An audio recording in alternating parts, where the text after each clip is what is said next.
Hi everyone, this is Triple T, and today I'm taking a look at Hasbro Power of the Prime's Rippersnapper. He is quite small, but he looks good. Let's jump into macro, shall we?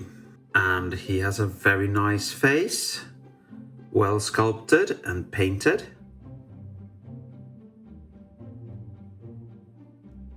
That little insignia in the middle. Kind of hollow stomach there. Those legs are kind of nice. Those knee pads are painted. And you have some silver detail on the side of the legs. And you have some yellow exhausts painted on. And you have the shark monster head painted in silver and red for the eyes. And of course, the obligatory little Decepticon-y symbol there. Rub-a-dub-dub.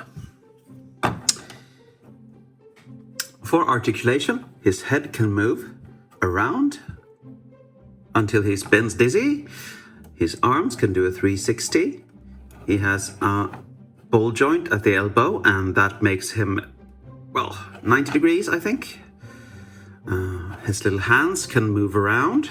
Hands, claws, whatever you want to call them. He has a pelvic swivel. And his legs come out to there. Back to actually higher up there. And not too much out to the side, just like Blot for some reason. You have a thigh swivel. 90-degree bend at the knee, and again, nothing at the feet, unfortunately. So he can't do much at the feet. But they are a bit tilted from the mold, so you can actually get him to stand fairly well like that. Now for accessories, he comes with his little gun, and I mean little. As you can see.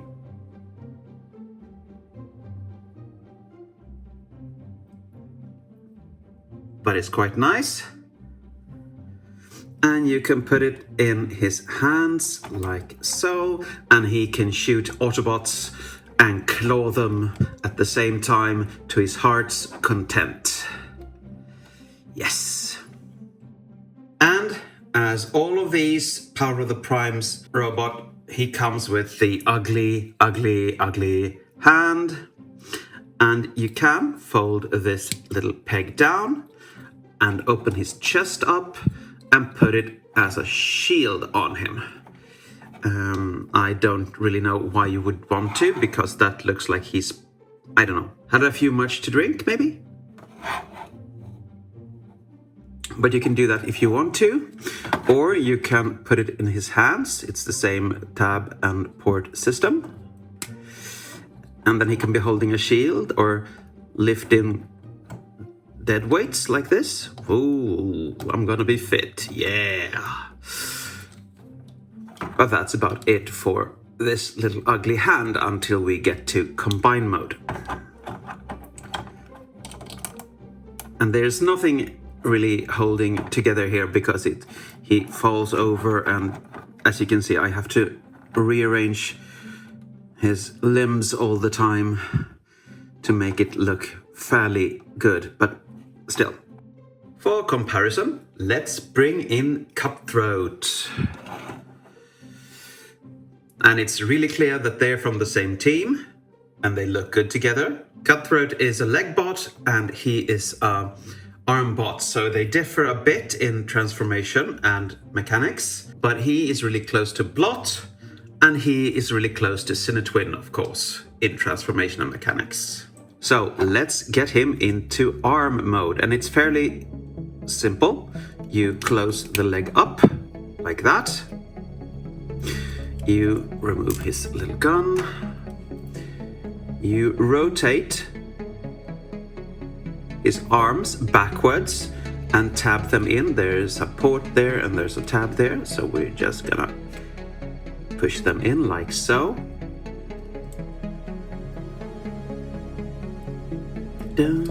Close that up, and then we're going to push his head back to reveal the combiner peg, rotate his waist, and of course get that ugly hand back in. Sorry, wrong way.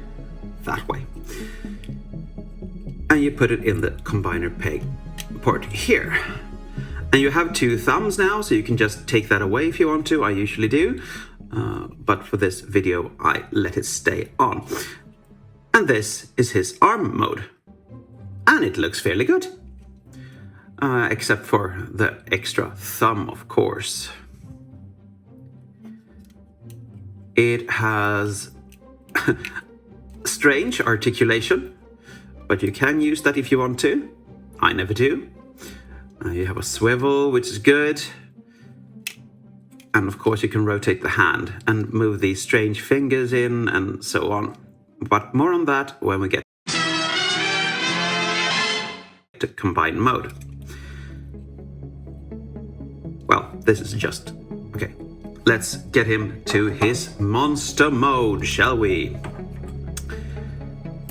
Start by folding his head back up. Turn it around.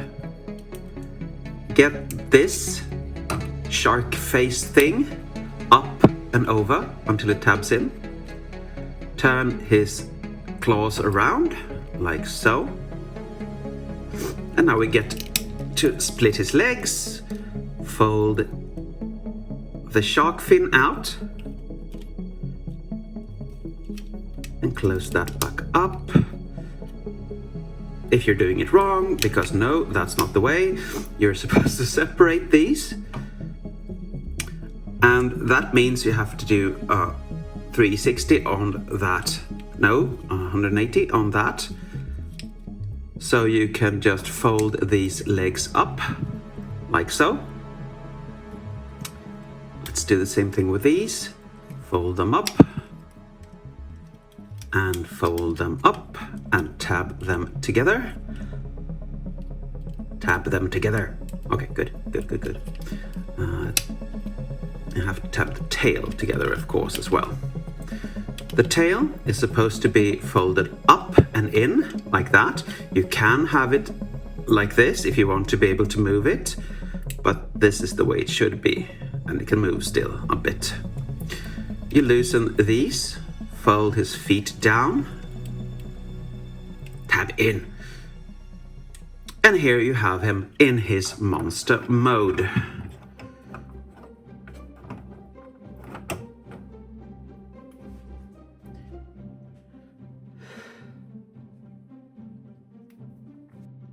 And let's get macroing, shall we? The head we have seen before, but it looks really good. The silver, and I like the eyes. They're actually showing emotion in real life. His little waisty. And this is the same thing we had on the robot chest, of course. And this is the front legs. The only thing new here is the backside of the legs, really. But it looks cohesive. A lot of screw holes.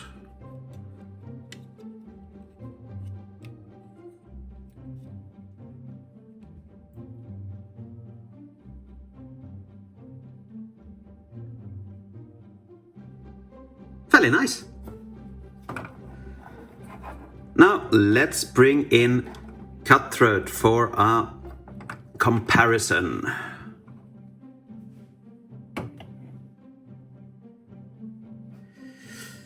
And as you can see, Cutthroat is a bit wider due to his wingspan, but a lot thinner than every other bot in this set.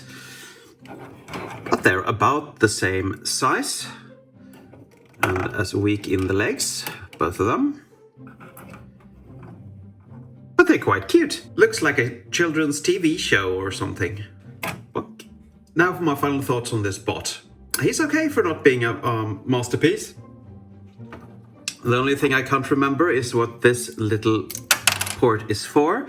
I know it's a Power of the Primes mechanique that you have to do something with, but I don't remember what it is. If you know what it is, please let me know in the comments below, because I really want to know. Now I can't tap that back in. I mean, he's a Rippersnapper. He looks the part. The modes are nice looking. I mean, it is mainstream Hasbro plastic, so it doesn't have that perfect feel like fans toys or stuff like that. But I know why. It's because it has to be affordable for parents to buy to their children. So I'm perfectly okay with that. So he does the job and does it well. But we will get to all the negatives when we get to combine mode, because I have trouble faulting him as he is right now. Well, that's it for today. Thank you for watching, and as always, take care.